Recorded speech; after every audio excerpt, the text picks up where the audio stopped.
I might as well tell you now as later that I've got a cold. Therefore, we will have to ask your indulgence if the Greek gets a little flat or something of that nature. We have a very interesting subject, however, and one which I believe has been rather generally neglected. And to begin with, naturally our interest lies in Greek religion and philosophy. We must therefore realize that modern man, Western man in particular, knows very little about Greek religion, although he has some knowledge of Greek philosophy. The reason he knows almost nothing of Greek religion is because he has assumed that Greek mythology is Greek religion, and this is not true. We must begin to separate these values clearly in our own thinking. Greek mythology has come down to us as a wonderful collection of fables. Many of them are like the fables of Aesop, with considerable moral and ethical significance. Some of them, like the great epics of Homer, so stately that they seem for a moment to be scriptural. And we have difficulty in not recognizing or accepting in them the deepest convictions of a people. But the fact remains that these epics, these poems, and these dramas are not Greek religion. We must also point out that of all peoples known to us, the Greeks matured in a somewhat different way from nearly any other culture group. If Greece attained distinction among men, it was largely as the result of a conspiracy of efforts arising within the Greek consciousness itself. Actually, the Greek civilization was created by artists. It was created by musicians, dramatists, mathematicians. It was created by philosophers and even artisans. And all these together created Greek religion. Religion came from the motion of the people rather than heavily bestowed by some strange and distant power or circumstance. Therefore, I think we should bear in mind that when we think of gods and refer to the Greeks, we must not fall into our own semantic trap and assume that their gods were like our gods. On the other hand, we must not fall into another dilemma, which even dear old Dr. Schweitzer seems to have fallen into, namely, that there must be a similarity between our gods and the gods of other men, or else the other men have no gods. That is another mistake. Too common, too easy for us to accept. Actually, our theology is peculiar to our own culture. Greek religion was peculiar to Greek culture. And we were not only unfortunate in the necessity for translating Greek into Latin, and finally Latin into a rather horrible medieval English, we were further unfortunate in the fact that the translators, step by step of this procedure, were almost all against their subject. It was very essential to them, as they formed this literary bridge between two cultures, to discredit the spiritual attainments of the non-Christian world. The Greeks were pagans, and their translators and their perpetuators were not of kindred belief. Thus, while men gladly and happily accepted Greek art and culture in many ways, and were proud to buy Greek statuary or have their children educated by Greek tutors, they did not want to touch or mention the horrible subject of Greek religion. Thus, Greek religion fell upon evil times in the very process of its descent, from ancient to modern days. Now, when we speak about Greek religion now, what are we actually talking about? We are talking about a people without a creed. Now, that is something that's hard for us to understand. A people without a Decalogue, or a Sermon on the Mount, or without an Old Testament, or a New Testament. A people without what we would term a messianic revelation. A people who never heard of the idea of religious intolerance. A people who did not recognize or realize that they could be orthodox or unorthodox. My, what blessed problems they escaped. A people, as one writer has pointed out, that could persecute a man for 10,000 reasons, but religion was never one of them. And because of this attitude, what was the religion of a Greek who was perfectly satisfied to let any man believe as he pleased? To our day, he would be lukewarm, lacking in real ecclesiastical zeal, and would be a very bad evangelist for any creed. But the Greek was not evangelizing anything. His religion was a strangely abstract quality in his life.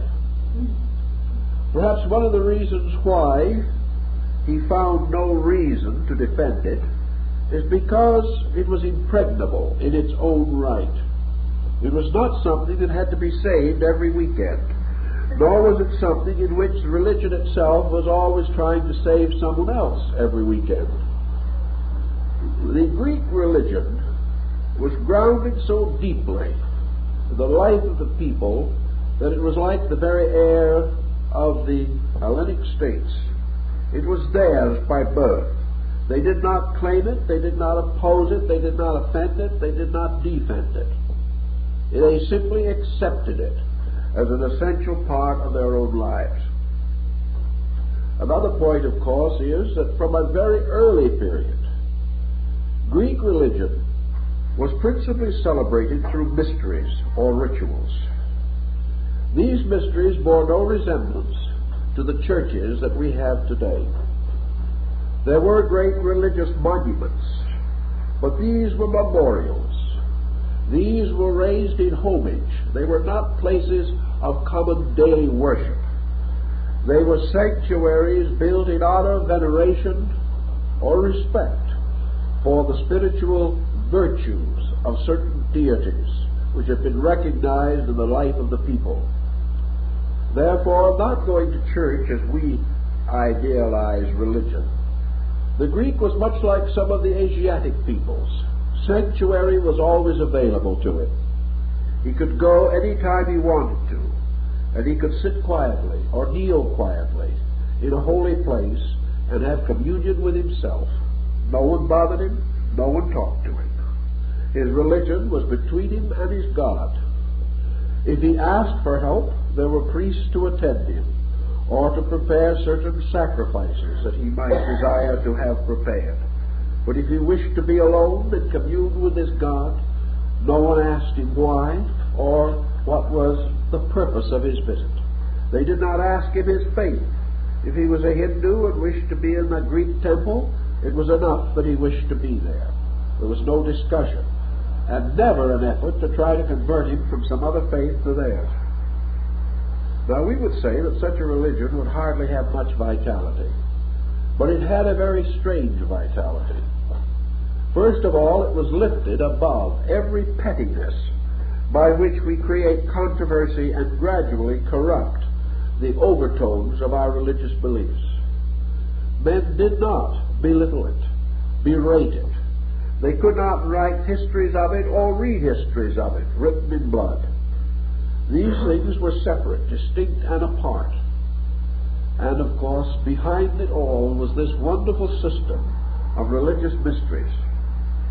Those who made religion their principal problem in life retired to the study of sacred arts and sciences. Here they passed through something resembling our university training. And after from 10 to 20 years of specialized training, they might either be attached to a religious house, a temple, shrine, or something of that nature. Or they might become philosophers and create schools and gather disciples around them. But these religious leaders did not preach religion, because they received their spiritual insight under obligation, under vows of silence. And it was the Greek way in religion never to talk about it, always to practice it, to reveal it only by what you do. Therefore, when a great and beautiful temple was built, no one talked about the God. No one talked about why it was built. Men simply were still and permitted the beauty of the place to tell them its own message. And in this beauty and harmony and sublimity of atmosphere, they felt their religion and were content. Thus we have something that is rather hard for us to bridge across the centuries and appreciate. We have to, however, go a little further into this matter. We not only have to make a broad statement such as we have made, but we must try to defend it, demonstrate it, or prove it. A study of Greek literature, art, and theater will easily demonstrate the fact of it. But we have other problems that must also be reconciled. Our first consideration is, therefore, what did the Greeks really know about anything? How are we to estimate the place of Greece in the descent of human knowledge? We are a little afraid of the individual who praises constantly, and we are equally frightened of the individual who belittles continuously. Neither can always be telling the truth. Therefore, how are we to estimate? Was the Greek emerging from barbarianism? How did his culture and civilization compare with ours?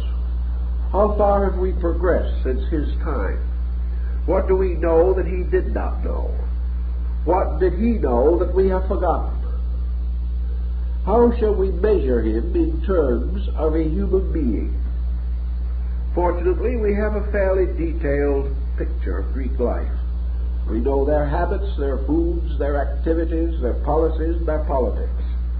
We know almost as much about them as we know of contemporary nations on the opposite side of the world, perhaps more, because we have made this study part of Western culture. We must realize, before we get through, that in the age of Pericles, slightly before and slightly after this critical period in Greek thought, covering the period, say, from the 7th century before Christ to about the 2nd century after Christ, that during this long interval of years, Greek culture ruled the world. Greece itself has always been a symbol of a kind of learning. It has always represented wisdom. And most of our concepts of knowledge have originated in Greek terms, Greek symbols, Greek concepts. Most of all, perhaps, we are indebted to Greece for the rise of the great philosophical systems which have become in their turn the foundations of modern science. When we read the writings of Plato or Aristotle, Socrates or Euclid, we know that we are not reading the writings of a novice. We are reading the writings of a highly mature human being. We are reading words and thoughts that we must ponder even now, after nearly 2,500 years. We read in these writings thoughts, ideas that have dawned upon us within the last 5 years. We recognize, therefore, that our Greeks were in general able to produce outstanding creative intellects, outstanding in a way somewhat different from ours. We have builded well, but we have builded upon foundations set forth by others. Among these Greeks, there were builders who created their own foundations, who gave us the principles which we have since been able to apply to innumerable ends. We have today countless mathematical formulas, but the Greeks apparently gave us mathematics. We have many, many chemical formulas, But the Greeks gave us the great concepts behind these formulas. The same way in medicine and art. We've had many great artists in the world, but the Greek canons of art have never been entirely excelled. Thus we have in the period we call the Age of Pericles in Greece, estimated at 500, conservatively speaking, of the world's greatest original thinkers living together in a span of 300 years. If we scattered these thinkers out over 2,500 years, we would still feel that we were living in a period of extraordinary enlightenment. But here we have these immortals compressed into a few centuries, leaving an imperishable mark upon practically every form of knowledge that we know. We therefore cannot regard these as children, nor can we assume that they were stupid followers of stupid leaders. We cannot read the Statesman and Republic of Plato without realizing that we are dealing with a statesman, that we are dealing with a person to whom the problems of our day would not be unfamiliar, and that many of the principles set forth by him must either ultimately be adapted and adopted, or else our way of government will collapse. We have not outgrown these pioneers. We have simply come to ride over them and accept as immediate heroes those who have cribbed from the earlier authors. But actually, when we look back, we can say Greece was like the very contour of its land. Parts of it were low, and somewhere in the height and high parts of it rose the Olympian peaks, which reached practically into heaven and were the abodes of the gods. I think we must admit that modern man has diversified the advantages of culture far more than the Greeks did. The Greek had his heroes, he had his wise men, but he had his slaves. Today, man has slowly brought knowledge as far as possible to nearly all members of culture groups. And where the knowledge is not inadequate, it is being improved until it will be. Whereas in those days, knowledge was rested in small groups. This we know. This was the way of that time.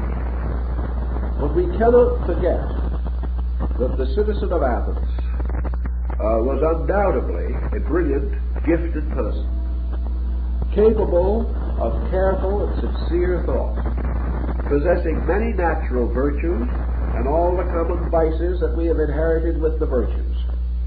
Well, we do recognize that the Greek was a mature person.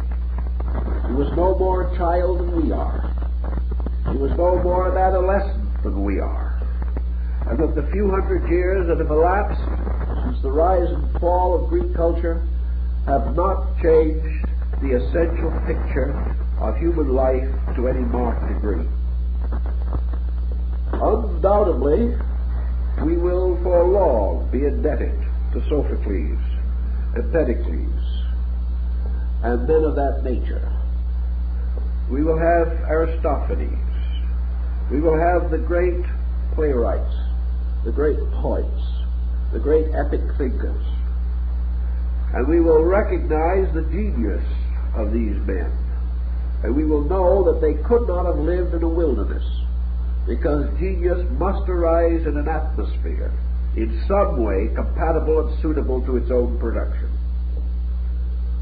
If then these people were not barbarians, unless we likewise wish to be considered barbarians for the same offenses, then it is difficult to imagine that they would have permitted their religion to fall into the common mythology which we know. We find the poets making use of mythological terms. We find the dramatists doing likewise, and even the philosophers and the statesmen. Yet as we study these terms and the uses of them in drama, we must be careful that we do not assume that these dramatic usages shall be regarded as the highest and fullest and most complete statement of ideas, for they are not. We cannot afford to be in the position that we might be in sometime, 2,000 years from now, if someone should look around and say, yes, the American man, the Western man in the 20th century had three gods he devoutly worshipped and built temples for, and among others he worshipped a dove, which he called the Holy Ghost. Now this would not be true, yet it could well arise in our thinking. It could arise in the thinking of future man. If we wish to belittle the beliefs of others, we can do it in that way. Yet with mature thought, we would know that such could not be the intention. And we know that the people of Greece did not intend to assume that their myths and legends were a true and proper statement of their religions and philosophies. These legends and fables had accumulated as folklore from the innumerable provinces and tribes that finally met together to form the ultimate state of the Greek Confederation. These various groups had their old legends, their wonderful accounts, which associated with every area of their land, just as we have the legends of the Rhine, or we can find a defined group of legends along the Mississippi River. If we can't find any others, we can find the ones Mark Twain left there. We can also find legends among our American Indians. We can find them everywhere. But these legends amuse the children and are a constant source of conversation, but are not the sober expression of our sincere and most earnest thinking. Yet because they were so used as a kind of alphabet, as these religious emblems and symbols certainly meant something in particular to the people of their own time, it is probably well for us to go a little further in this, because we are actually dealing with a kind of emblematic alphabet, a kind of language which perhaps originated in the mystery system itself, so that those who knew could communicate ideas under names. Those who did not know could not penetrate the inner form of the story. Thus we have religious allegory. We have simple statements used to conceal great and wonderful truths. Nor should we assume for a moment that this was limited to the Greeks. For we find it referred to definitely in the New Testament, where Jesus himself makes use of the allegory form, where he says, "This is the parable. The seed is the word of God." He is therefore not talking about a plant in the earth, but of something else, using a simple figure to represent it. The Greeks had long mastered this art, which perhaps they borrowed from the Egyptians, who had known it before them. Thus we cannot assume that these Greeks were quite as naive as we think they were. As a strengthening point in favor of our position, let us think now in terms of the great cosmogonists and cosmologists among the Greeks, to see if we can discover evidences to support the idea that they were persons of discreet mind and proper learning in their own right. Probably one of the best of these ancient writers was Hesiod, who has left us the great Theogony, which is the story of the creation of the universe and of the gods and of mankind. This poem, for it is a magnificent epic in itself, with much of the grandeur of Homer and a tremendous power of reason and thought, sweeps through the entire mystery of creation. And it does so setting forth certain great and eternal principles. And if these principles are set forth allegorically, certainly we must admit that the same had to be true in the opening chapters of Genesis, which we cannot expect to have everyone take literally. Hesiod gives us a wonderful sweep of Greek creative religious thought. And we must also bear in mind the contribution of Pythagoras of Samos, who was perhaps one of the first to explore the order and arrangement of the solar system. We know now that Pythagoras, 600 years before the beginning of the Christian era, taught heliocentric astronomy. That is, knew that the planets moved around the sun, something for which men much later were burned at the stake. We also realize that Pythagoras was a magnificent mathematician, astronomer, physicist, that he was a musician, a musicologist of excellence. This man was not a follower of old folklore, but a great scholar in his own right. We also have the tremendous documents of Plato and Socrates relating to universal order, and the final gathering of all these principles together by the Neoplatonists of Alexandria and Athens. From the study, therefore, of the serious writings of these people, we realize that they had a profound understanding of the structure of the universe, of the nature of man, and of many other things.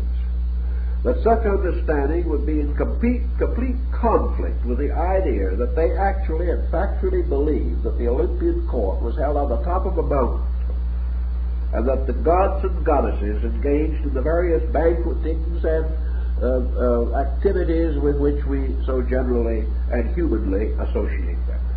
Such is simply not conceivable. And the sooner we wake up to this, the sooner we will begin to recognize the latent possibilities in Greek mythology as a clue to forms of basic learning.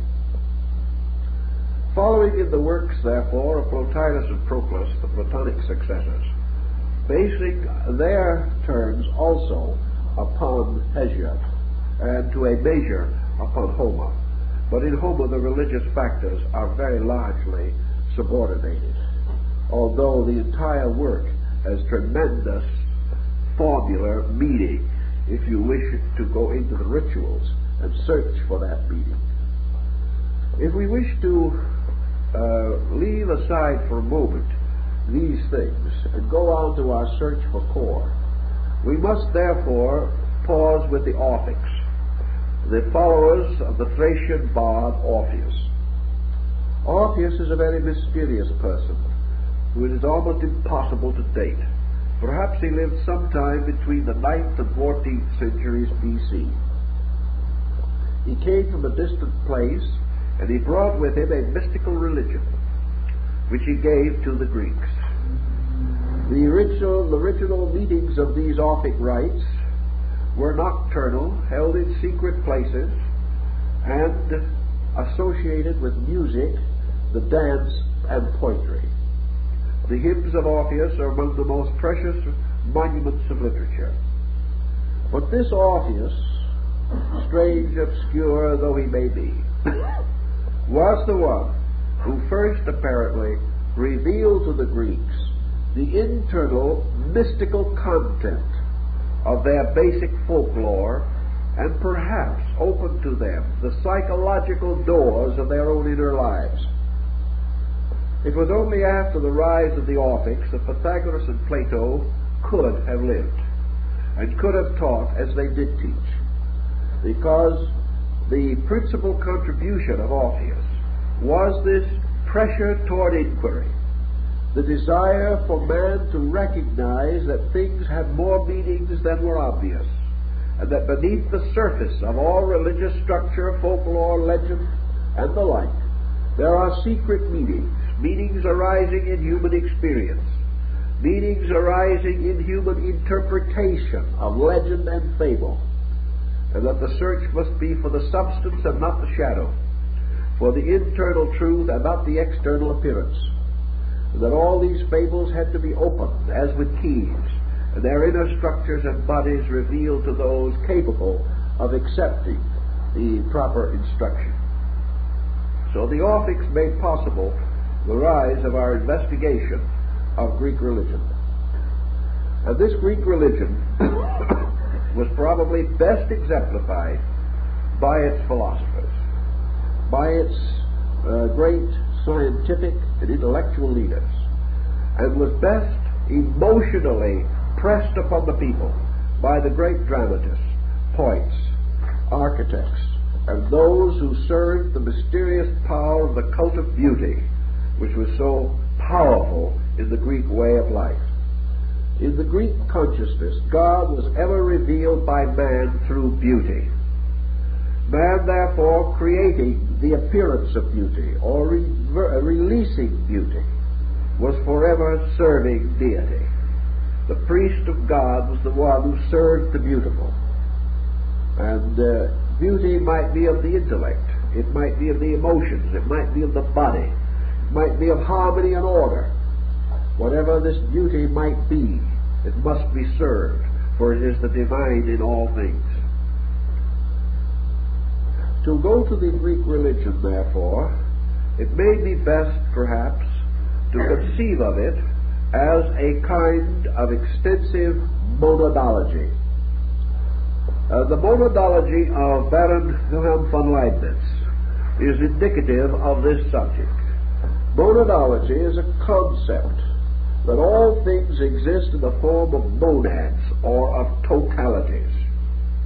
The totality or unity is always the total sum and substance of a thing.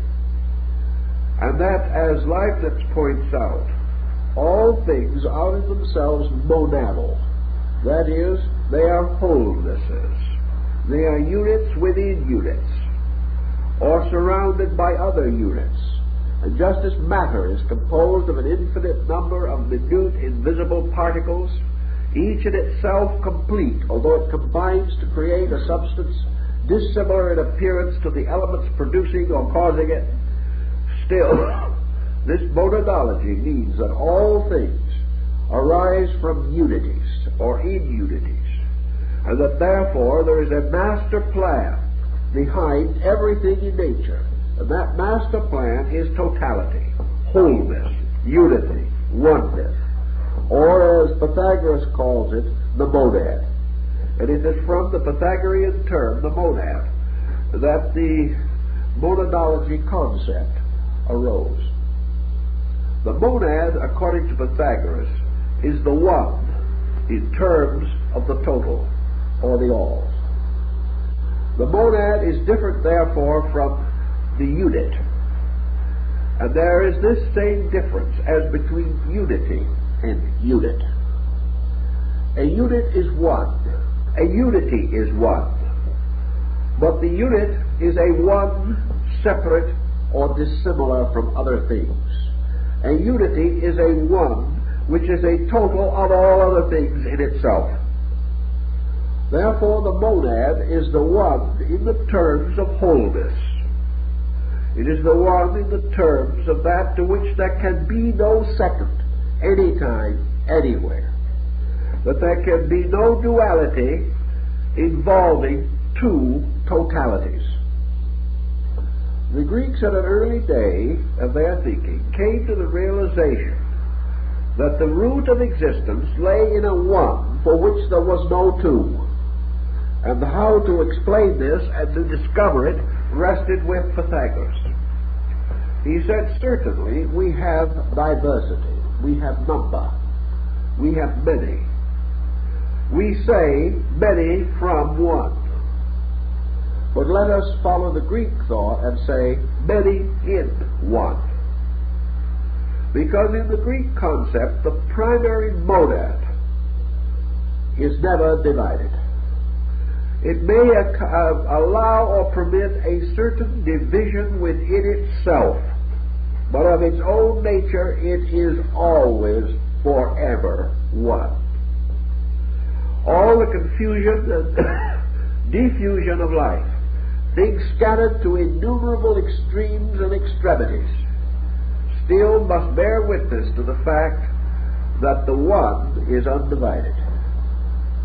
This one, therefore, is a kind of total in which all things exist substantially and essentially.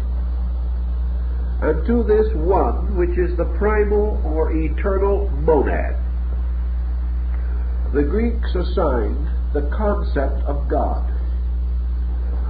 Anyone who assumes that the Greeks were not aware of one deity is mistaken. All you have to do is read your Plato and Socrates to know that this is not so. For they were fully aware of the existence of one deity.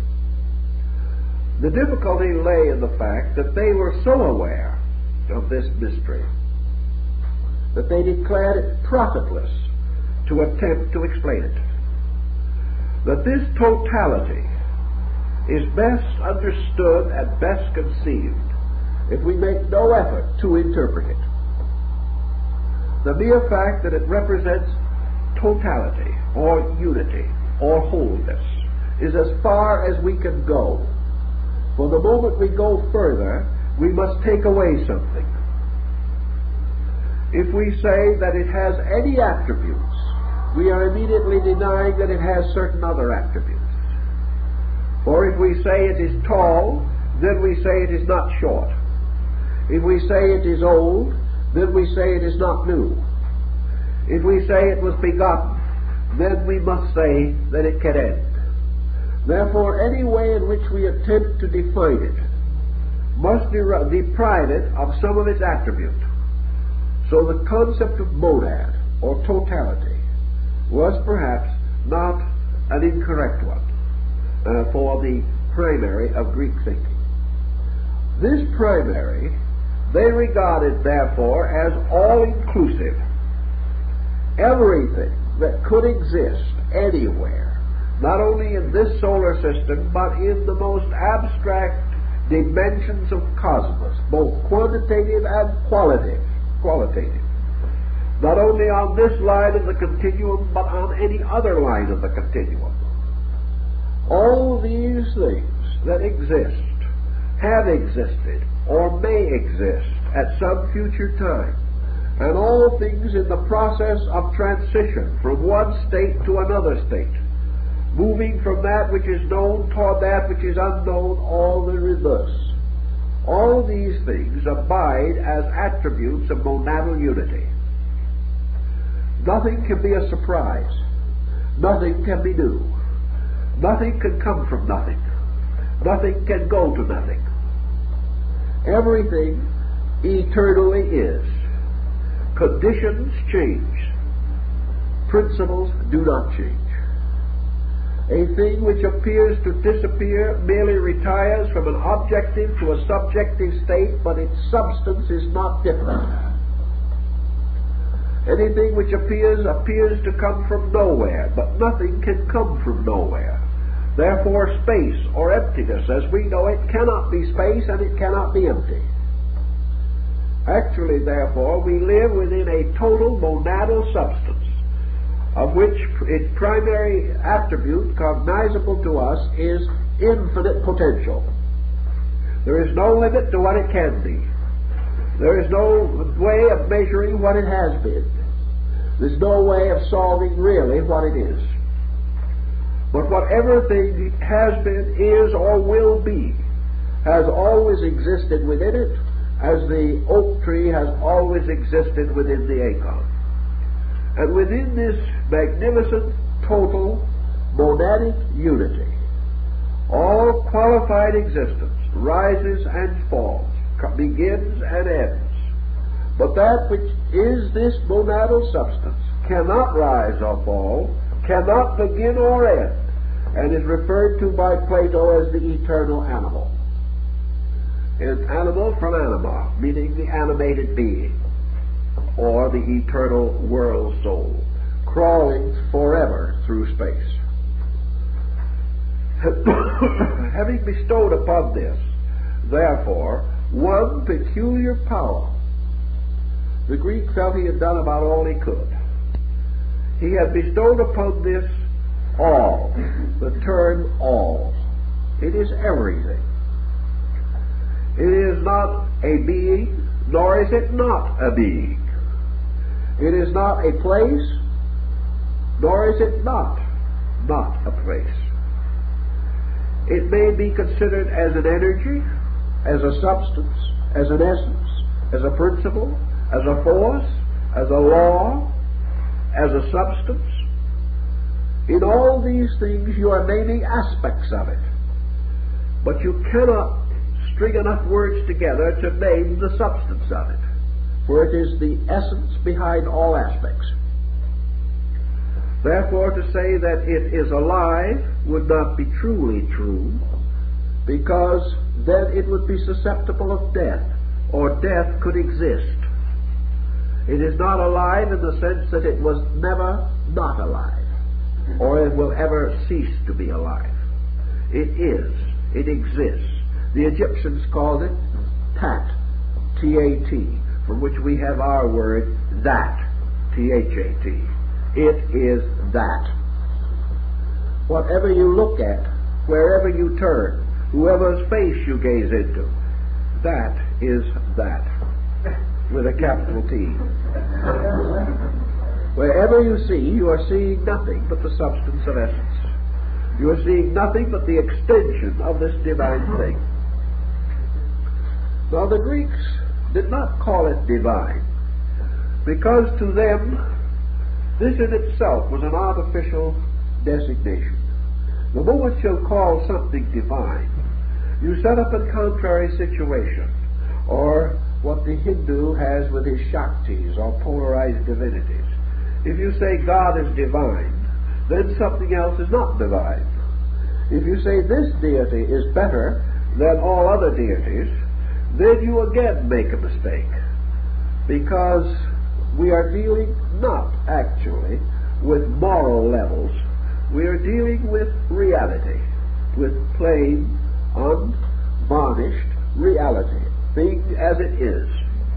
And consequently, this thing as it is has a virtue of reality, and the virtue of reality is greater than the virtues of right or the vices of wrong. Things may be right or wrong, but reality is.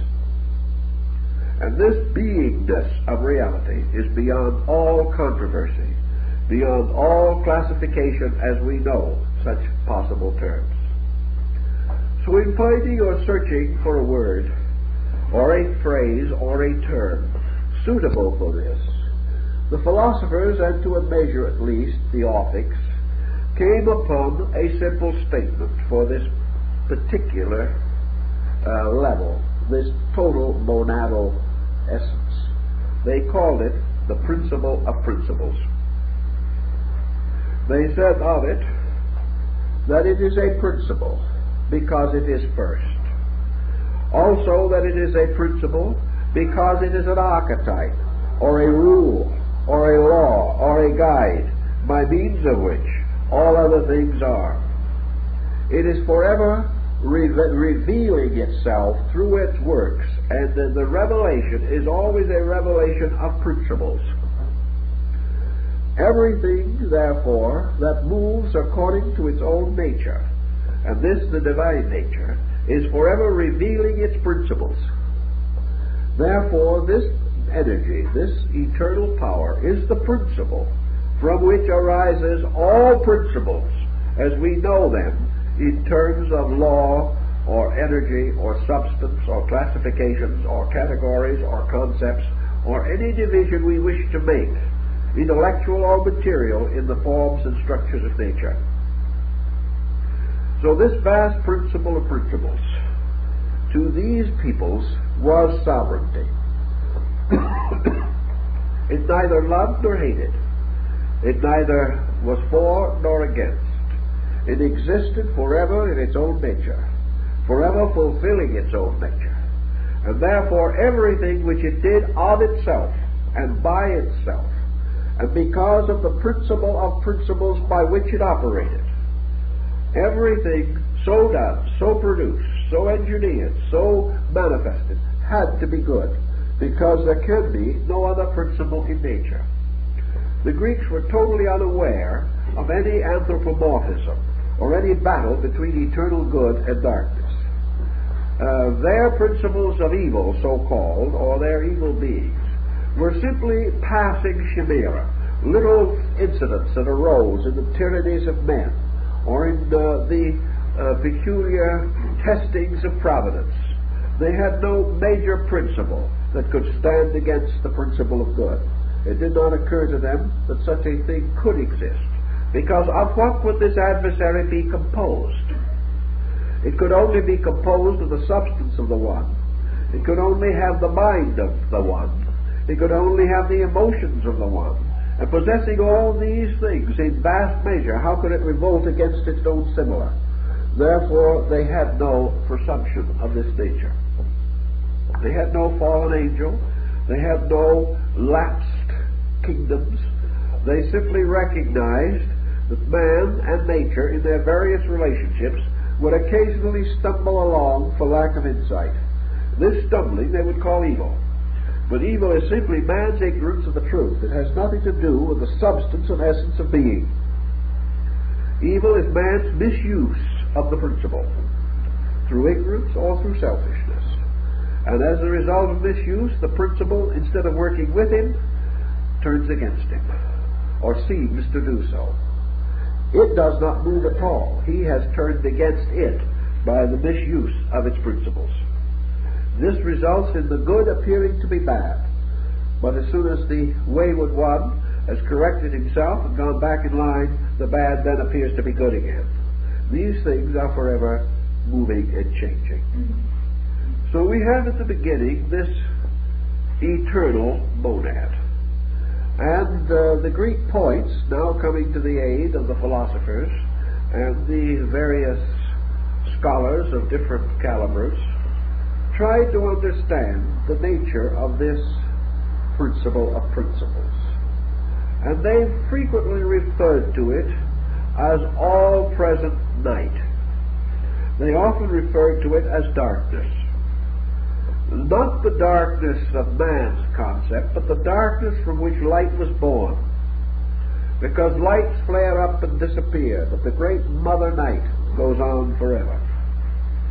And it is in this mother night, or in this great sovereign darkness, that the principle of principles has its proper abiding place.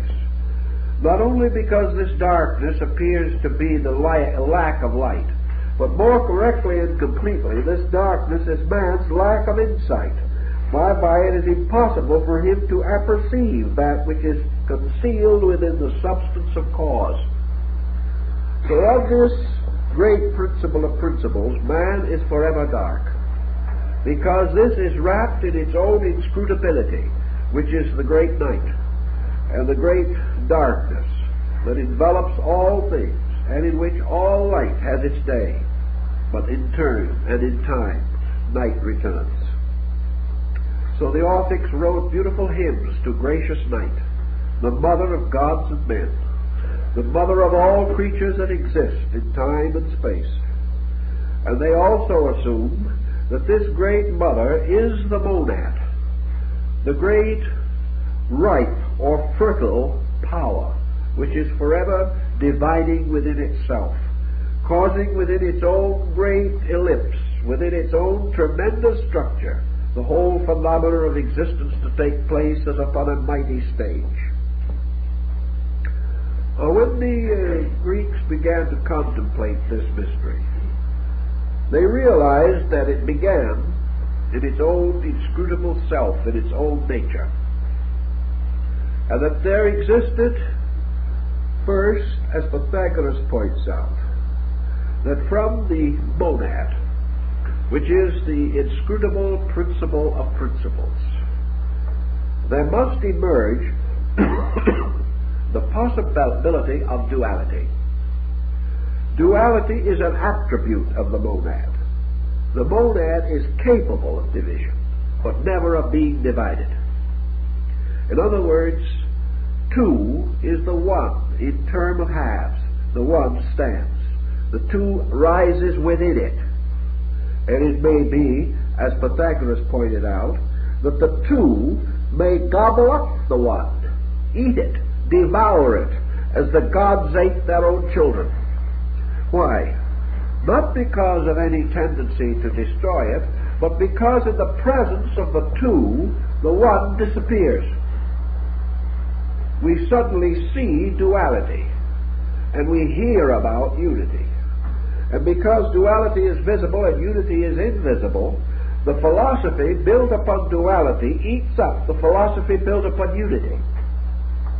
Just as we say today, cooperation is the most desirable of all states. This is unity. Competition is the most practiced of all conditions. This is duality. And we say, yes, cooperation is a beautiful idea, but competition is a fact. The two has eaten up the one, because the weight of reality has moved to the two. Competition is a fact. Unity is something we wish it might be. What we do not realize is that unity remains always as the only reality. And all the things that appear to be different from unity are to that appearance difference vanity. But we are unable to know this. But unity giving birth out of itself or within its own nature, for this unity is a great womb which encloses creation. And the embryo which is creation is born within it. And actually, when it is born into existence, it is still born within it, because it is born like the Hindu universe within the womb of the great Mother Miru. So, in the Greek concept, the duality arises within the substance of eternal duration, or eternity. And the substance division which takes place, as Pythagoras says, in the duad. And whenever speaking the number 2, or referring to the duad, he spat upon the ground, because it was the beginning of illusion. The moment you believe there are 2, you can believe there are any number. And the moment you cease to believe there is only 1, in that moment you pass from wisdom to ignorance. Because all ignorance rests upon the belief that there is 2 or more. And to recover from that ignorance is not easy. So Pythagoras thought you should emphasize the point rather graphically. In any event, the duality, according to the Greeks, resulted in the emergence out of or within the eternal principle of principles 2 peculiar abstractions, which they call ether and chaos. Now, ether, as the term may apply, is a kind of nutritious vapor, a kind of life substance. It is a substance which has an energy element within it. It is also what was called by the Platonists the bound. Ether had a place, it had a kind, it had a condition, and against it was polarized its opposite, chaos. And the firstborn of eternal light was a twin birth of ether and chaos. Sometimes ether is referred to in the Orphic hymns as eros, or love. Sometimes it is love and the winds that were first born. But ether represents more than love as we know it, for it represents the nutritional tenderness of life, forever supporting and sustaining. And chaos represents the abyss, the pathos of being, the hyle, the meaningless or terrible confusion of things. Therefore, we have the universe divided now into 2 principles, the bound and the infinite. Bound being ether, the infinite chaos. But this is now infinite in the term of infinite confusion. Here is the greatest conceivable number. Chaos is the greatest conceivable number, which means the greatest conceivable illusion. Every number but 1 being an illusion. The greater the number, the greater the illusion. An infinite number becomes infinite illusion, as opposed to infinite truth. And out of this also comes the bound, or ether, which becomes the one and the numbers, emerging out of the monad, or the numeration. So one, or ether, is the number as first, the first of many, the father of multitudes. And the multitudes are the extension of these powers into various expressions of activity.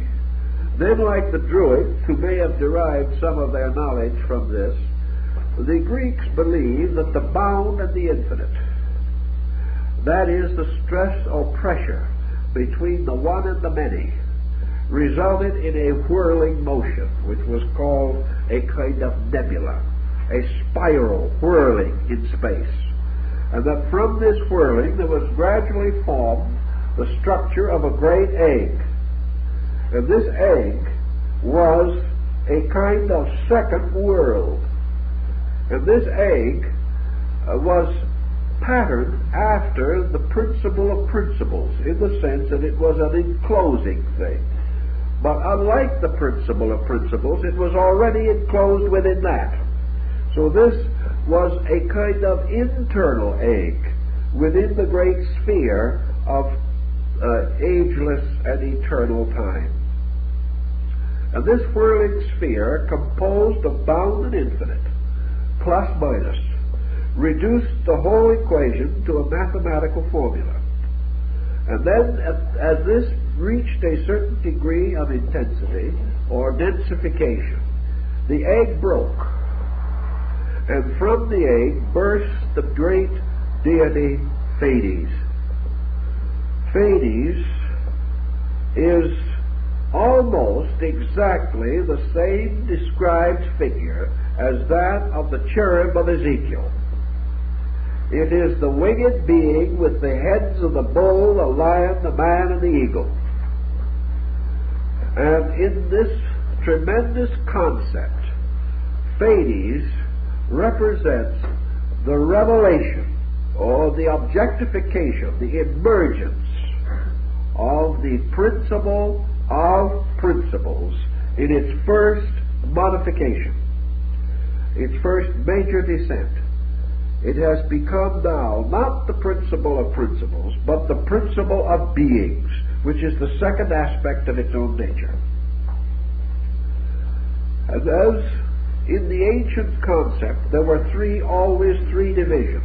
Every motion of Greek mythology and Greek philosophy moves upon a triad consisting of a father, a power, and a mind. The father, the power, and the mind.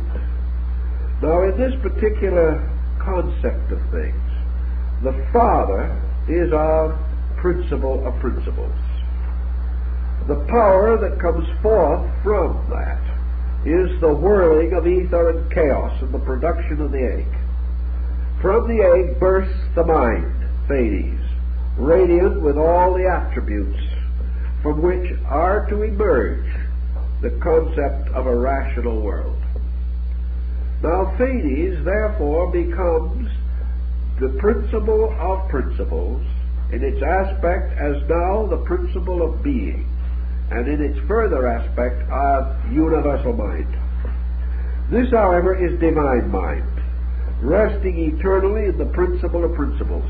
Nothing that we have now discussed has been seen by the eyes of man at any time from the dawn of things. These processes took place within the mystery itself, and all that we have is the symbolical description of them.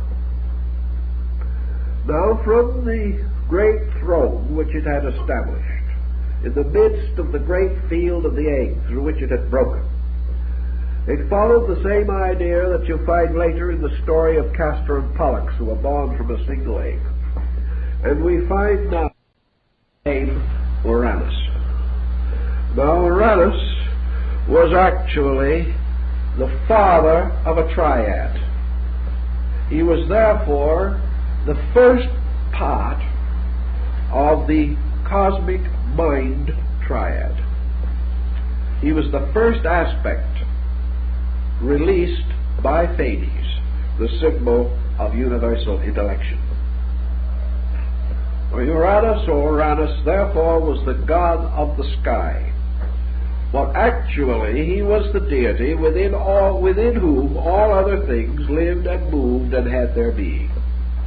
For creation must take place within him, as he must function within the next larger area. These monads are always retiring to the center. So Uranus becomes the symbol of a great power. And this tremendous principle of heaven itself has various terms or titles bestowed upon it. It is the omnipotent, inasmuch as nothing that is beneath it can resist it. It is not immortal. They are the knowers.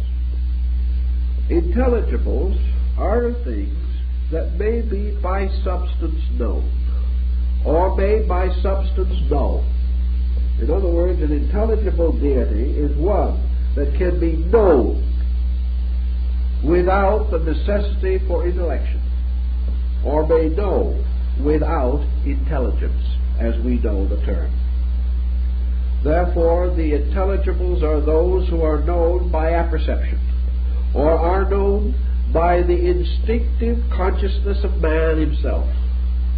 Beings that you do not define by thought, but you learn of by experience, by inwardly perceiving the fact, not by ordinary reason or rationalization, but more by mystical experience, by flash of divine insight, as the prophets of old, or the sages, who talked with the great ones, according to the scriptural writings of most people.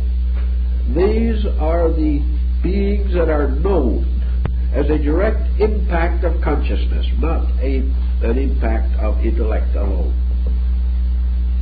So Uranus, the great symbol of heaven, was therefore the master of the great court in which the stars were innumerable courtiers and gods over which he presided. And in this great world which he was master over, there was one thing, however, which he could not master, because he was not immortal. And the thing that everything is a slave to who is not immortal is time. Time, regardless of vastness of duration, destroys ultimately anything that is destructible within time. So Uranus, according to the Greeks, the sky in infinite motion, by the fact that it possessed infinite motivation and mutation within itself, whether it knew it or not, inevitably became a clock. These time mysteries arose out of the very motions of the heavenly bodies themselves. And all of motion immediately creates time interval. Therefore, Uranus was the father of Cronus, who was the symbol of time. Now, Cronus is spelled in two ways, either with a K or with a C. And Cronus spelled with a K is not merely the Greek form of the Latin. The Greeks themselves recognize two forms of the deity, although we use the two forms of spelling as the simplest way of differentiating them. This would not be quite in the Greek way, but it helps us not to confuse the two names. The Greeks recognized a Cronus that represented a principle of time, and then a Cronus that simply represented the movement of time itself. One was the law behind time, and the other was time in its own natural motions. The law behind time is wise and deep and mysterious, but time itself is a despot, the reaper. And those who do not understand the law will hate the manifestation. But those that understand the law will know why the operation of it is the greater good. But man must know the principle or the power behind things in order to become aware of their goodness or their necessity or their nobility.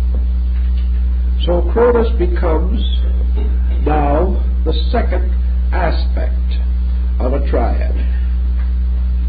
And of course remember that each of these triads branches off and has secondary triads dependent upon it, but we cannot pause for those at the moment.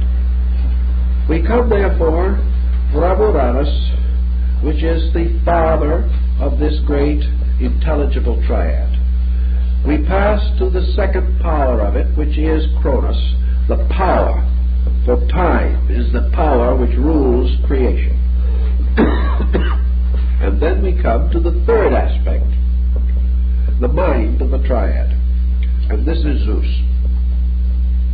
And we have a triad again established now, representing the primary trinity of powers, the Father, the power, and the mind, Uranus, Saturn or Cronus, and Zeus or Jupiter.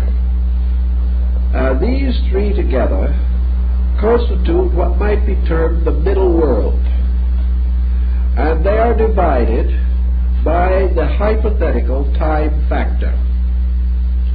The superior part of this triad pertains to the great cycle of heaven, which is Uranus. The inferior part to Zeus, which is the beginning of the mundane diffusion of things. The second part is Cronus in its own right.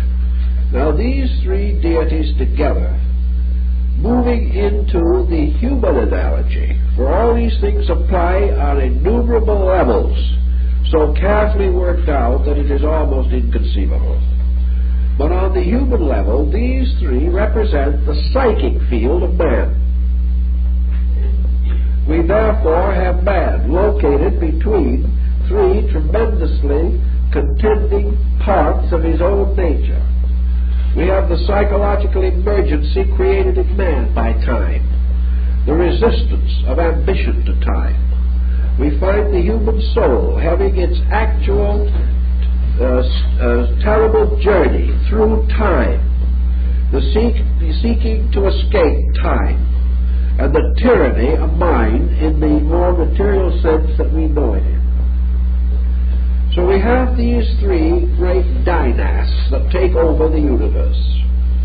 We have Deities, the splendid symbol of cosmic intellect, universal divine mind, creating a world in which this divine mind is divided into three parts.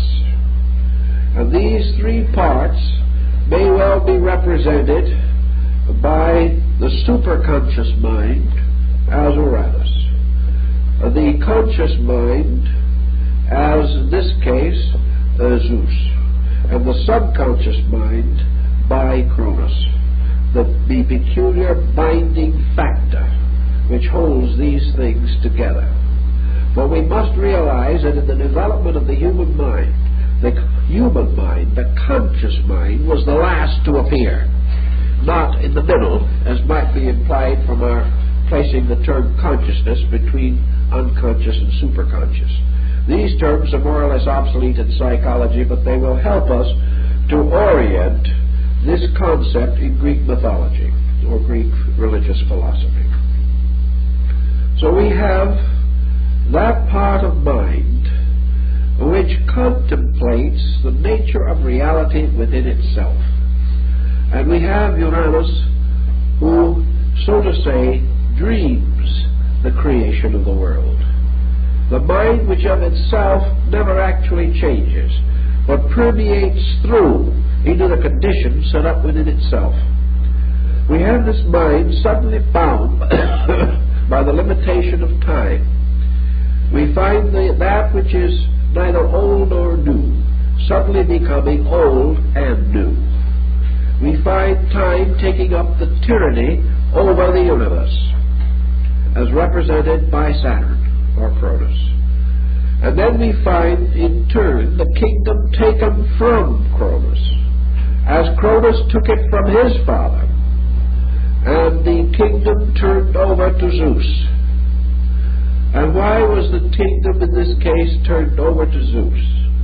simply because in the procedures of these things, they must come out of time, the primary production of mind moving with time, and that is law and order.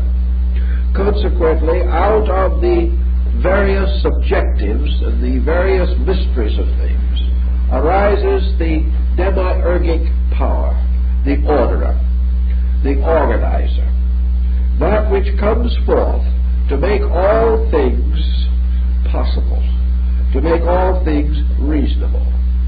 Therefore, we have Zeus emerge as human consciousness emerges in the process of maturity. In the Greek philosophy, man as a spiritual being has always a certain divine consciousness natural to him, which would correspond to Uranus. He descends into the mystery of generation, as Narcissus, looking at his image in the pool, falls in and drowns. He then has another kind of mind, the mind of death, the mind of the reaper, or the mind of disillusionment and despair, Saturn or Cronus.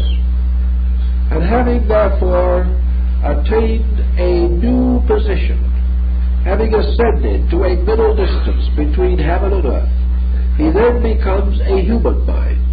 And by taking his human mind, he disposes of the phantoms of the superior and the inferior, and locks himself into the true concern of his own kind, which is the appearance of the universe of Zeus.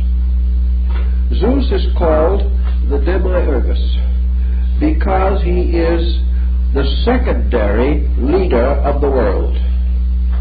He is secondary in the sense that he represents an intellect, that he represents the entire world embodied in a being.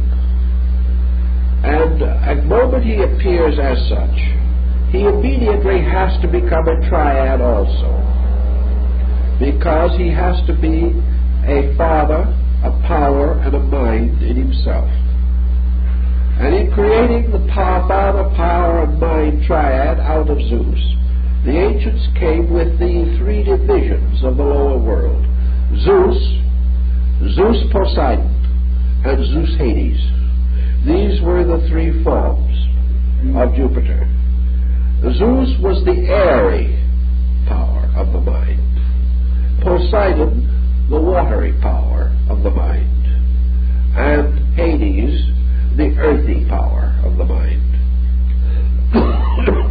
Therefore, Hades also became the symbol of the underworld. And in our understanding of the Greek myths, we realize that Zeus Hades, the lord of the underworld, is actually the ruler of the sublunary sphere of mankind. This world in which we live, not the world into which we may depart at death, but this world in which we live is under the rulership of Zeus Hades. This is his world. This is the world of the dead. Beyond it and around it is a great psychic sphere ruled by Poseidon, which is the abode of heroes. For you will remember that Odysseus was a hero of the order of Poseidon, and for offending the Lord of the Seas, he was sent upon the perilous and terrible journey in which it seemed that the oceans were bent upon his destruction. But Poseidon was the psychic field of the earth, and Zeus was the intellectual or airy atmosphere of the earth. So that the mental world of man is under Zeus, the emotional world of man is under Poseidon, and the physical body of man and his physical empire is under Hades. And these are, as the Greeks call, the three parts of a blessed god. For this god is Zeus. Now, how are we to understand the parallel or comparison between this concept of Zeus, in which Zeus is no longer a person at all, with the bearded Olympian Zeus of Phidias, that is probably one, or was one, of the world's most magnificent artistic achievements. The artist was asked that himself many hundreds of years ago, and he replied very simply that it was his purpose to portray something of the magnificence of this mundane mind in which all things that take place do take place. That it was to remind the beholder that this material universe in which we physically exist is not a terrible place and not a horrible abode of punishment, but is the body of a blessed God, and that it is what we make it to be, but that over it rules an intellect which man may come to feel or to know in some respect by looking up at the great ivory face of the Olympian Zeus, the majesty of it. This is the true majesty of the world. Not the majesty of selfish human beings, but the majesty of the plan. This is the face that the physicist looks into when he explores space, or the astronomer. This is the very presence into which we would hurl a satellite. It is this great body whose body nature is, and God the soul. So this Olympian Zeus is our mundane creation. And it is the child born out of the mystery of time, as Einstein so well pointed out, measured by the time of Cronus and the continuum of Uranus. And these are mathematical elements, just as certain as in any equation that can be produced in physics. The thing is, we have thought of them so long as legends that we have forgotten all about the fact that these are the mysterious little characters of a secret alphabet by means of which the most intricate experiments of mankind can be quickly organized and then presented in the form of a charming fable, meaningless to those who are not initiated, but meaningful to those who are. So we have come into this problem of the dynasts. Now why, we will say, in the terms of Greek philosophy, was any part of this necessary? And the Greeks tell us that there is a deity that exists in the very substance of things. And this deity is Themis, the law. And Plato speaks of the universe moving upon the spindle of Themis. That also there is a mysterious power which is called necessity.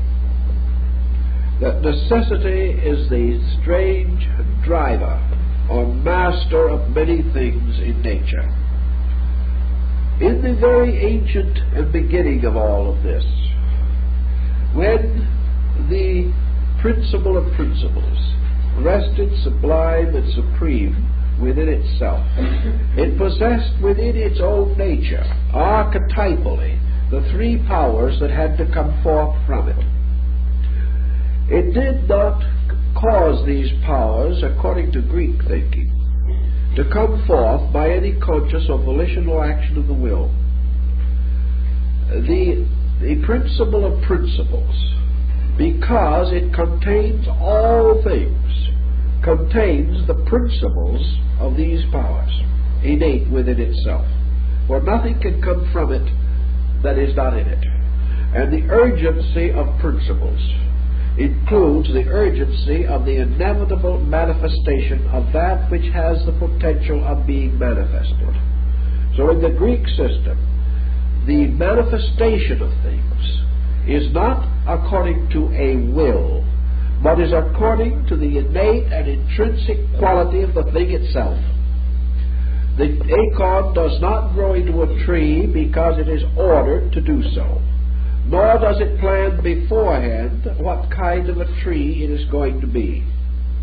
It possesses the principle of growth, and it is simply true to that principle. And by fulfilling its own inevitable purpose, it becomes in due time a magnificent tree if all the circumstances are propitious. Therefore, creation is a tree with its root in the principle of principles.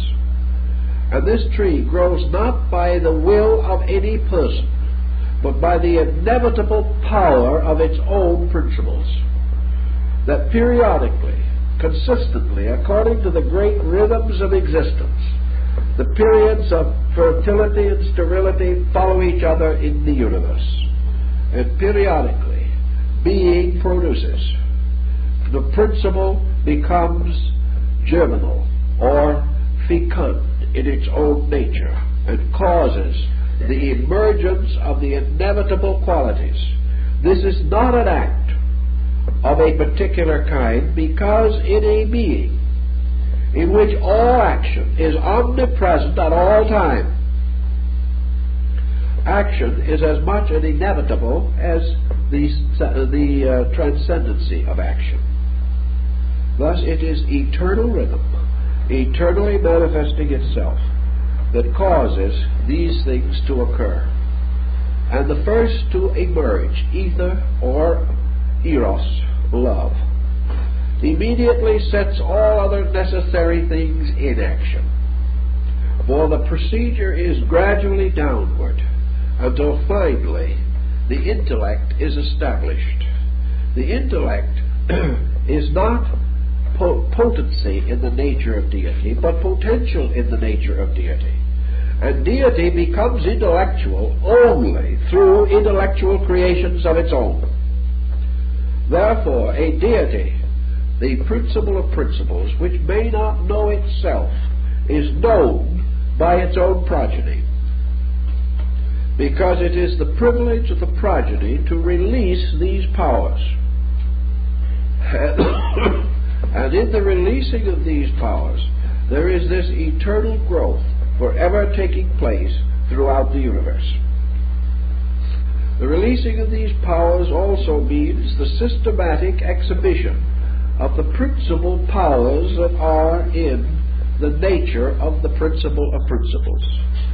And as this must be a father of power and of mind, we say that the principle of principles in its own nature is the father. In the form of eros or in the form of ether, it is power, and in the form of chaos, it is mind. For mind begins with the chaos of ignorance and must conquer it. And the rising up of the demiurgus, or Zeus, is the final victory of the mind principle over the Titans, which are the remnants of the primordial giants, or the uncontrolled and uncontrollable forces of nature. And in the Greek thinking, it is the tyrant that creates the mind. It is the peril of the being which forces the emergence of its own consciousness. Now the Greeks, for one reason which we are not too sure of, apparently did not use the term consciousness. They have no equivalent for it in Greek.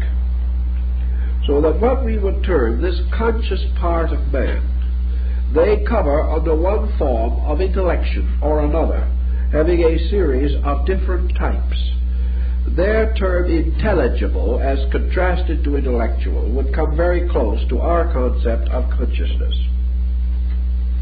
Consciousness, again, however, with them, always implies consciousness which knowing creatures bestow upon unknown objects or conditions. Therefore, we look up into the ethereal diffusion. We cannot see Zeus seated upon his Olympian throne anywhere in space around us, any more than we can find the concept of our God in space as he appears on the ceiling of the Sistine Chapel in Rome. We cannot find this old man throwing out the sun in front and the moon behind. He is something we cannot explain in terms of fact. But in the Greek thinking, we explore with our own mind the cause of phenomena. And when we gradually isolate this thing which lies at the root of what we are and what we do, we come up, as Sir James Jeames came up, with the concept of a world mind. We say there has to be an intelligent power at the root of things. And because we have observed this need, we then create Zeus, just as Phineas created him. We create him because he is necessary.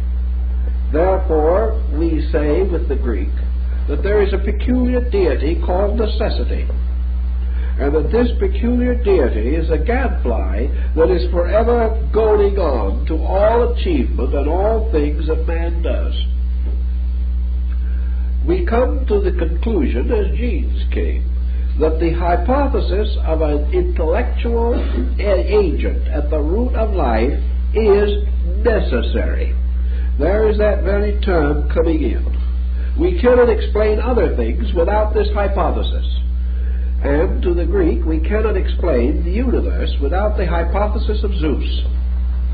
Having therefore come to this hypothesis, we must then explore it. And in the common parlance of the arts, it would be very difficult for us to imagine a moral force which we could not enrich with a personality, dramatize, and associate with the various values of life.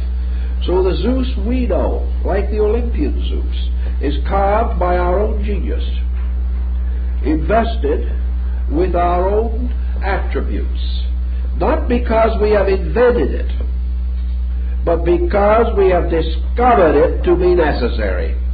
That is the peculiar point of their philosophy, that the exploration of space is the continuous discovery of that which is necessary. Now, until we discover it, we do not know that it is there. After we have discovered it, we do not know what it looks like. It is a postulation. Perhaps it is something that is so intangible that we have in the instinctive intent to place it in a remote place, to signify its own qualitative remoteness. But we must assume it. We are continually discovering these attributes.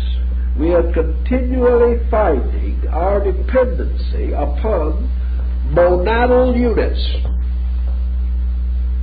So we surround our present life with a monad, and we finally call this monad Zeus. And we must struggle with it until we master it, until we discover its nature. Now Zeus, representing the monad, is the lowest aspect of soul and the highest aspect of mind. This is a very interesting mathematical formula also. Man seeking to discover the universe is seeking to master its aspects. He does this by the mysterious and terrible threefold journey of the mysteries. As Orpheus, he must descend into the underworld, which is Hades. And here he has his material existence. And here he would like to save his soul, but he cannot escape the temptation to look back and to fall back again into his own ways, old ways, so that the soul slips away and is lost to him, as in the legend of Eurydice. Then, like the water hero, he attempts the great journey, the Odyssey. Here he explores the mysteries of the ethereal diffusion of the human life of things.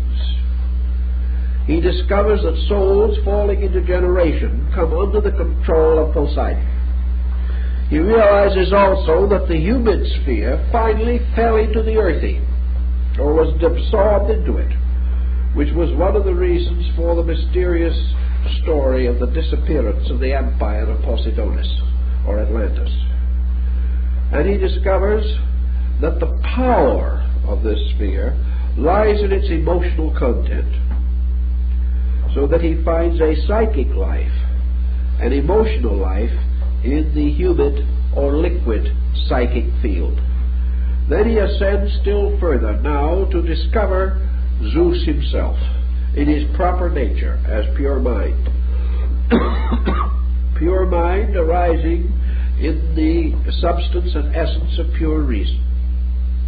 But as reason is greater than mind, so the father of Zeus, Cronus, which is reason, mind plus perfect time. This pattern gives us the next order of deities. So the ancients, the Greeks, regarded Zeus as the peculiar father god. He is mind. Therefore, being mind, it is not purposeful or meaningful that he shall be any better than he should be.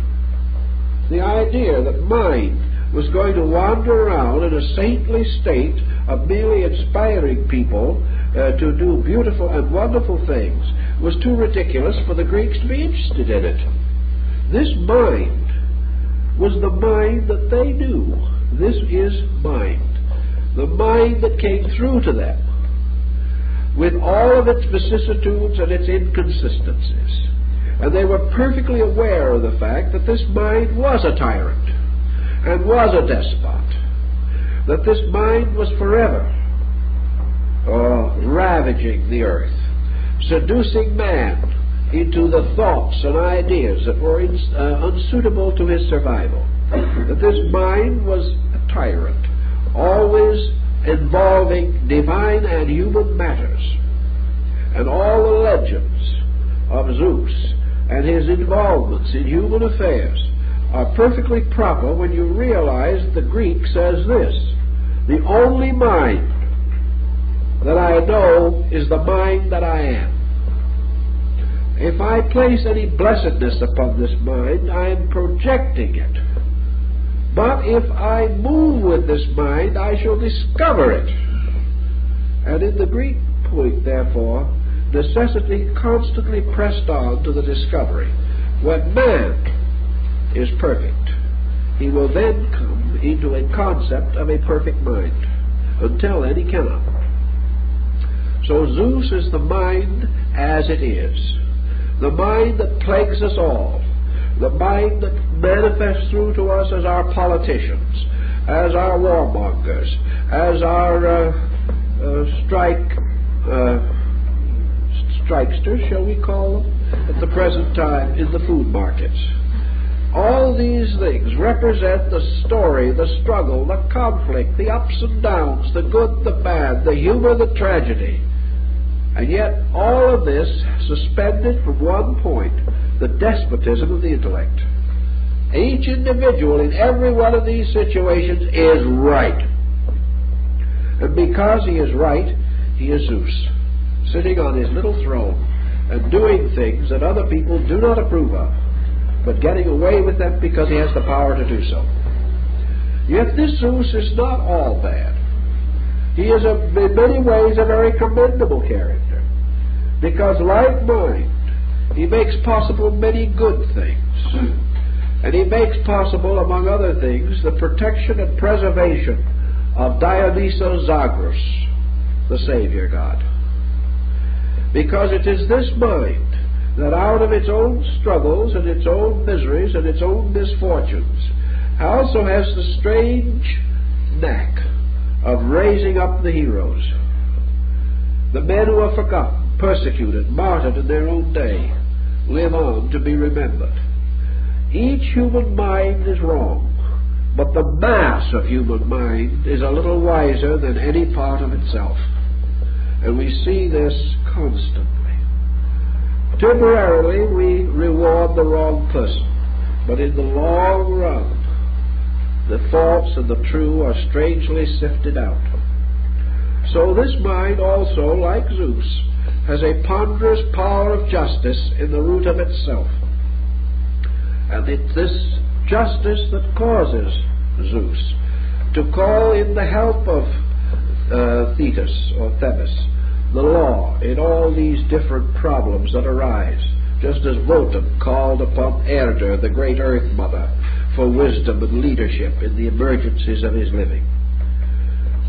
Zeus, then, is not any more peculiar than the principle as we know it for which he stands.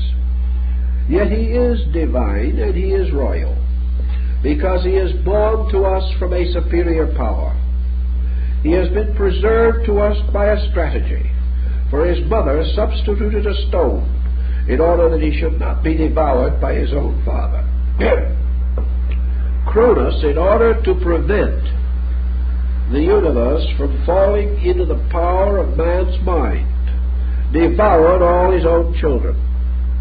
He did this in the same way that time, it is said, eats up everything that is generated by it.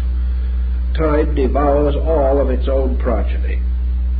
But here we have another phase of a very well-known story about a couple in the Garden of Eden.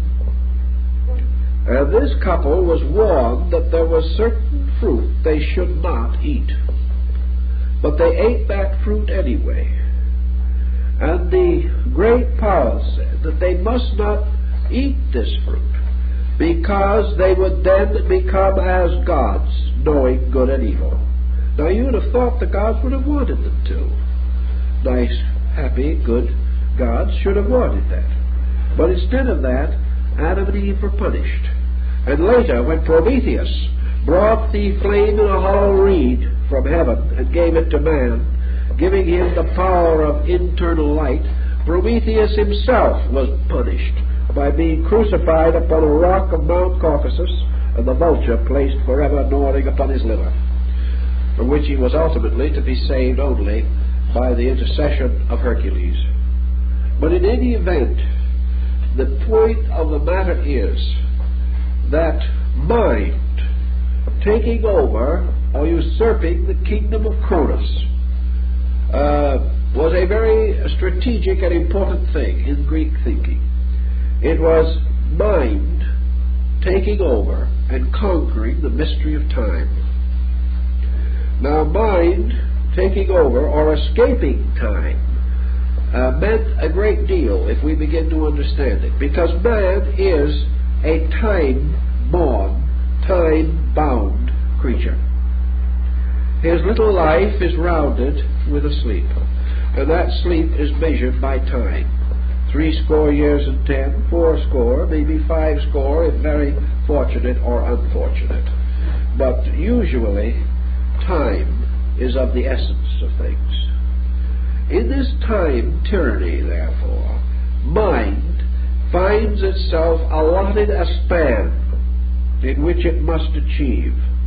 And man, as an individual, has to grow up, mature, enrich his intellect, and become his own Zeus by the conquest of his inferior nature within a time allotment. And against this background of time, the struggle of the mind goes on forever. Yet this same struggle is important to Zeus also, because Zeus forever sought to find the secret of his own time. He tried, like Wotan, to find out the riddle of his own destiny, and he found out all else. But his own destiny he could not solve. And the same problem affects us in every concept that we have today. So mind, which has been called in India the slayer of the real, but is nevertheless absolutely necessary to the discovery of something. Mind leads us finally to the discovery of world mind, and the further discovery that world mind is suspended within the structure of world soul, and that as the human being evolves from hierarchy to hierarchy, the great pageantry of the Greek mythology opens up as a tremendous philosophical document, a document suited to inform him on almost any subject with which he happens to be concerned. Now, if we go now to these three worlds and consider them for a moment, these three together, the world of spirit, the world of mind, soul together, and the world of body, constitute the three great spheres over which diagrammatically and substantially Uranus, Cronus, and Zeus have balanced government. And there we have the triad, the creator, the preserver, the destroyer. We have the great tributa of the Hindus and the symbol of the number 3, Pythagoras said that triangle, or the first three numbers, are not really numbers but numerals, because they are all symbols of ideas. And the symbols of the three basic ideas reflect themselves as spirit, soul, and body, represent themselves as the three worlds, heaven, earth, and hell, are found, of course, in the triple crown of the Supreme Pontiff of the Roman Church and the triple tiara of the Dalai Lama of Lhasa. Always the Temple of Heaven in China with its three arches, its three domes, the symbol always of the triform universe, a universe in which there is a motion from pure spirit through a psychic mental nature to a physical or material or energy condition. Now, energy in this substance or in this subject relates to Poseidon, who represents the sidereal energy of nature. Each of these deities have their own energy fields. These fields are compatible one with another, so that once you learn the master scheme, you can identify it on each and every level. We are told that in this great order of the Dynasties, every power stole its throne from its predecessor. In so doing, we come to another important thing, namely that it is in the involutionary or descending arc of human growth and development that each form of life attains its own individuality by blocking out the memory or knowledge of that which has gone before.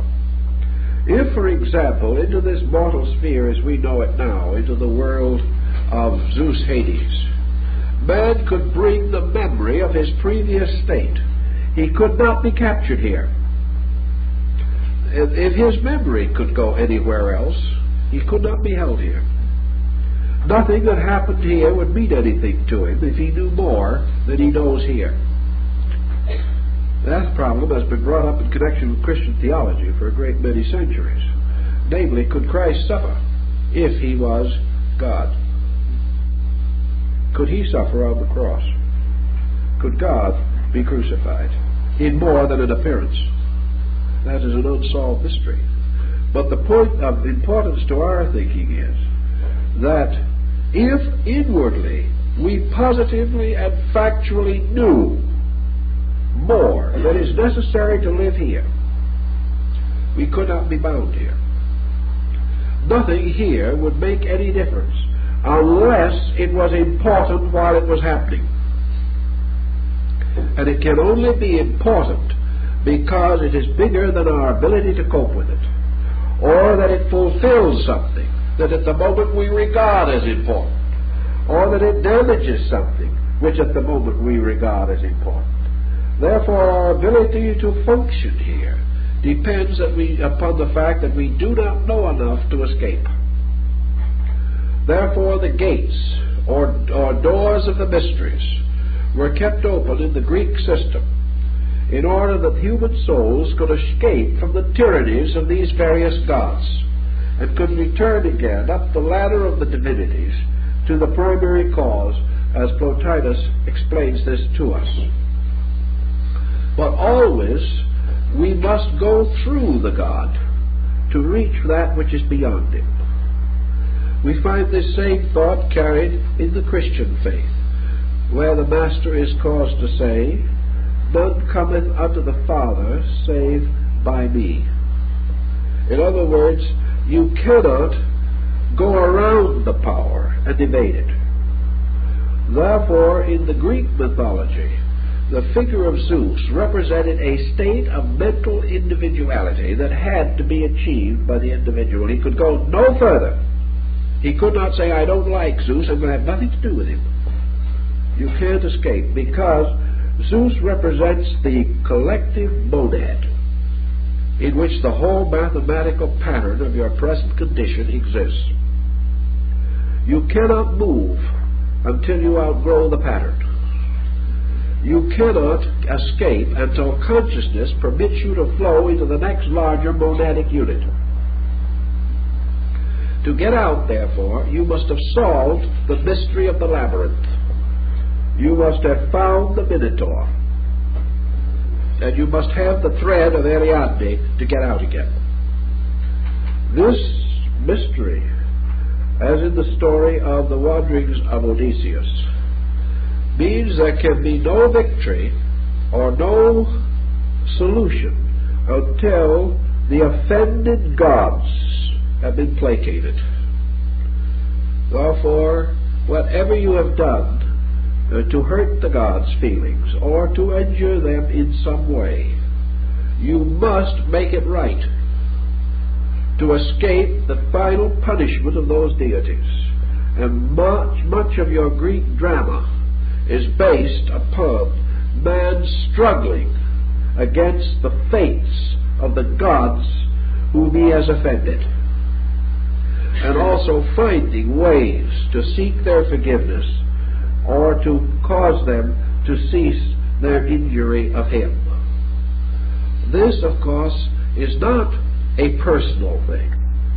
It is the Greek thinking mind recognizing that the outraged deity is a law offended, that law that has been offended must be placated.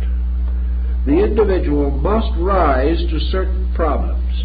And here in your Orphic mysteries, you find the beginnings of your doctrine of atonement. You have the doctrine of the individual who cannot undo what he has done, actually. But he must therefore go through a penance. He must be tested. He must be enslaved. He must become the servant of an outraged deity and fulfill any task that deity requires, until finally he is forgiven for his mistake. These deities are all laws, and every law offended becomes a master to which the lawbreaker is attached as a slave until the law is compensated.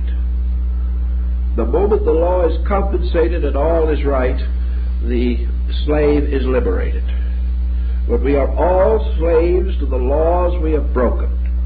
We are all, to a measure, under the penances of the gods we have offended. But these gods are not persons who don't like us. These gods are the great triune principle of principles, operating on various levels of existence, which through ignorance or perversion we have offended. And by necessity we must correct our mistake. And by themis, which is learning out of this necessity, man ultimately chooses the right, achieves the good, and returns to the divine world from which he came. The romance of the gods descending and of man ascending, these are the burdens of the great Greek drama and the dance and the music and the literature of this people. And I think as we go on with it, we will perceive that it possesses a real and deep interest for us. There are many phases of it which cannot be reconstructed out of the ancient times.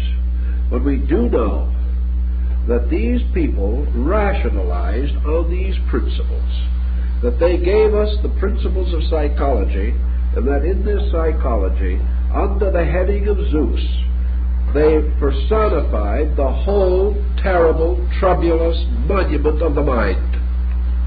This mind which has plagued us and around which so many psychological systems have later been developed. The problem of mind as the universal tyrant and the private despot, and the victory of man over time, the victory of man over his own emotions and of mind. These are the proper discourses of the mysteries.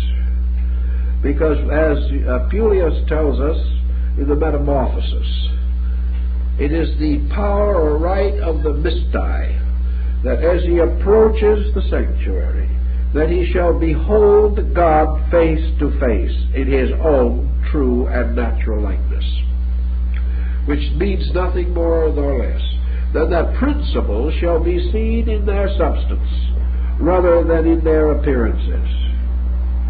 That the mask shall be removed, because in the Greek drama it was usual for the gods to always be masked. Other characters were also masked, but in the mythologies and in the rituals, the masked gods represented principles concealed behind the appearances that we have created for them. Therefore, we think we see the god, but we see only our own interpretation of the principle. But by the mysteries we behold the gods face to face. We therefore behold the principles, the laws, the rules, the living energies, the eternal substances in their proper and natural appearance and form, and in so doing can no longer be deceived by the falseness of appearances. For that which we have seen through a glass darkly, we shall then see face to face. And all these principles which form the great Greek theology are principles seen by us through a glass darkly. But through the great institution of the mysteries, we shall be permitted to tread upon the threshold of Persephone. We shall be allowed to enter into the sanctuary and come into the adytum where the gods behold us and we behold them face to face. And the Greeks were not sure which would be the most surprised, man or the gods.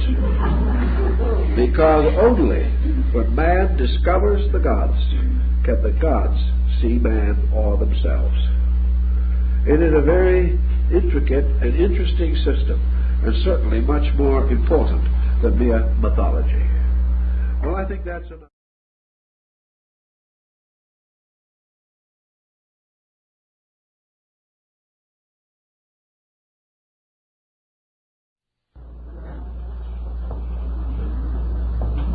Well, I might as well tell you now as later that I've got a cold.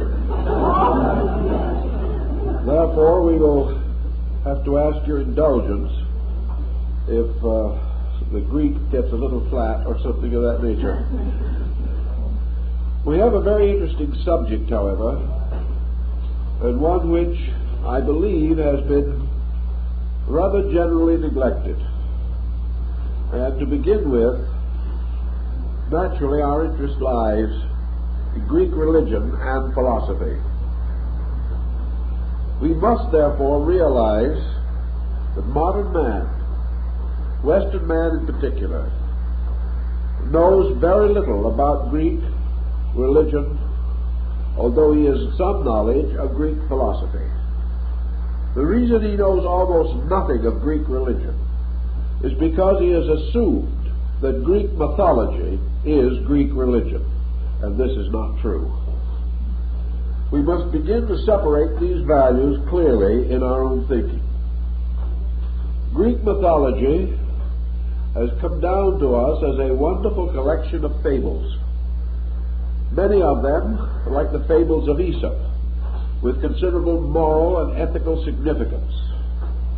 Some of them, like the great epics of Homer, so stately that they seem for a moment to be scriptural, and we have difficulty in not recognizing or accepting in them the deepest convictions of a people. But the fact remains that these epics, these poems, and these dramas are not Greek religion. We must also point out that of all peoples known to us, the Greeks matured in a somewhat different way from nearly any other culture group. One of the reasons why he found no reason to defend it is because it was impregnable in its own right. It was not something that had to be saved every weekend, nor was it something in which religion itself was always trying to save someone else every weekend. The Greek religion was grounded so deeply in the life of the people that it was like the very air of the Hellenic states. It was theirs by birth. They did not claim it, they did not oppose it, they did not offend it, they did not defend it. They simply accepted it as an essential part of their own lives. Another point, of course, is that from a very early period, Greek religion was principally celebrated through mysteries or rituals. These mysteries bore no resemblance to the churches that we have today. There were great religious monuments, but these were memorials. These were raised in homage. They were not places of common daily worship. They were sanctuaries built in honor, veneration, or respect for the spiritual virtues of certain deities which have been recognized in the life of the people. Therefore, not going to church as we idealize religion. The Greek was much like some of the Asiatic peoples. Sanctuary was always available to him. He could go any time he wanted to, and he could sit quietly or kneel quietly in a holy place and have communion with himself. No one bothered him, no one talked to him. His religion was between him and his God. If he asked for help, there were priests to attend him, or to prepare certain sacrifices that he might desire to have prepared. But if he wished to be alone and commune with his God, no one asked him why or what was the purpose of his visit. They did not ask to discredit the spiritual attainments of the non-Christian world. The Greeks were pagans, and their translators and their perpetuators were not of kindred belief. Thus, while men gladly and happily accepted Greek art and culture in many ways, and were proud to buy Greek statuary or have their children educated by Greek tutors, they did not want to touch or mention the horrible subject of Greek religion. Thus, Greek religion fell upon evil times in the very process of its descent from ancient to modern days. Now, when we speak about Greek religion now, what are we actually talking about? We are talking about a people without a creed. Now, that is something that's hard for us to understand. A people without a Decalogue, or a Sermon on the Mount, or without an Old Testament, or a New Testament. A people without what we would term a messianic revelation. A people who never heard of the idea of religious intolerance. A people who did not recognize or realize that they could be orthodox or unorthodox. My, what blessed problems they escaped. A people, as one writer has pointed out, that could persecute a man for 10,000 reasons, but religion was never one of them. And because of this attitude, what was the religion of a Greek who was perfectly satisfied to let any man believe as he pleased? To our day, he would be lukewarm, lacking in real ecclesiastical zeal, and would be a very bad evangelist for any creed. But the Greek was not evangelizing anything. His religion was a strangely abstract quality in his life. Perhaps if Greece attained distinction among men, it was largely as the result of a conspiracy of efforts arising within the Greek consciousness itself. Actually, the Greek civilization was created by artists. It was created by musicians, dramatists, mathematicians. It was created by philosophers and even artisans. And all these together created Greek religion. Religion came from the motion of the people rather than heavily bestowed by some strange and distant power or circumstance. Therefore, I think we should bear in mind that when we think of gods and refer to the Greeks, we must not fall into our own semantic trap and assume that their gods were like our gods. On the other hand, we must not fall into another dilemma, which even dear old Dr. Schweitzer seems to have fallen into. Namely, that there must be a similarity between our gods and the gods of other men, or else the other men have no gods. That is another mistake. Too common, too easy for us to accept. Actually, our theology is peculiar to our own culture. Greek religion was peculiar to Greek culture.